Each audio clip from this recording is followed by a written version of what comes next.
My short documentary, Without Papers, is the story of a young Venezuelan woman and her life journey as being brought to the U.S. as a child and now being in her 20s and living in the U.S. without papers. Or as they say now, preferred term is undocumented. And it's, her life journey, basically.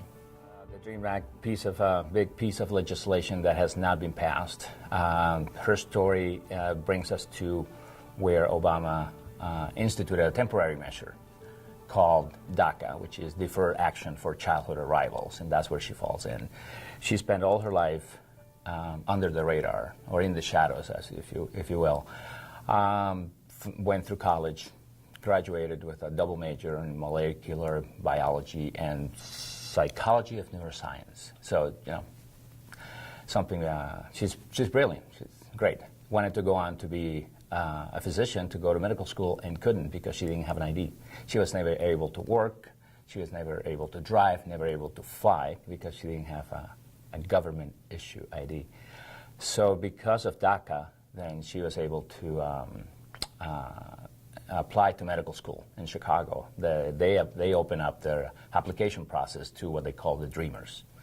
She applied, one of the first people that applied got accepted right away and became the de facto spokesperson, poster child for the Dreamers going into medical school. And she is in her third year of medical school right now. I found Johanna because her mother and I grew up together in Venezuela. She's a childhood friend of mine. Actually, our families knew each other before we were even born.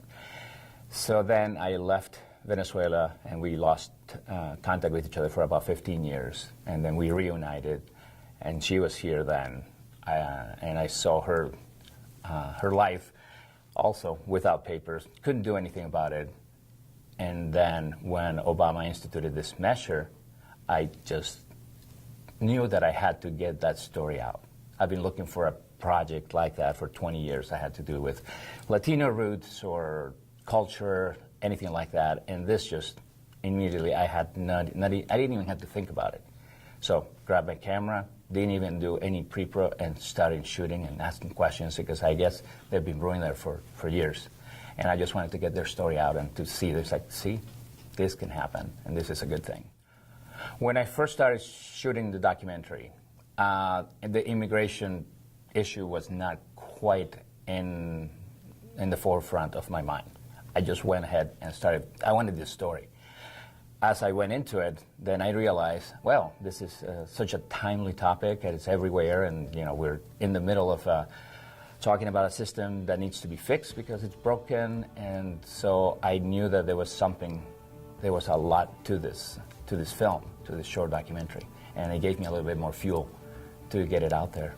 When I found out that Without Papers was selected as part of the Twin Cities Film Fest, I was elated. I was extremely, I was happy, and I was so honored because I want this film to be seen in the local community, and who knows where it goes from here.